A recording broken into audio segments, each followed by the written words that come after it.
To set up hotspot on Honor X7D, first of all we'll need to open the settings on our device. Next step is to look for the mobile network, and then we can find our personal hotspot. From there we can turn it on and off with a switch.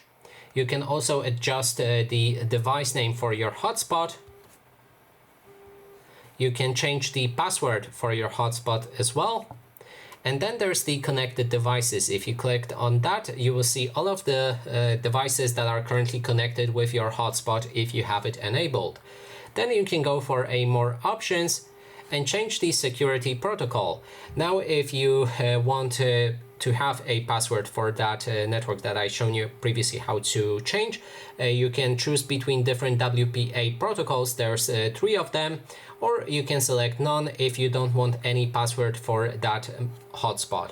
Then there's the AP band, which changes the compatibility and speed settings for your hotspot. The first one is 2.4G, which is more compatible.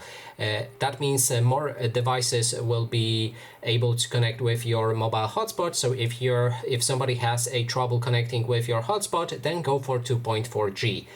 5G offers a faster network speed, but some devices won't be able to connect with that type of hotspot.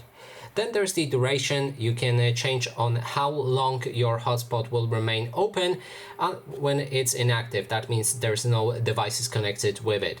And you can select never or change it between 5 minutes up to 60 minutes. And there's also a Bluetooth tethering that you can try to use if you want to share internet with a Bluetooth. And that is all of the settings that you can adjust here. So that's everything for this video. Thanks so much for watching, and if you like it, please consider subscribing.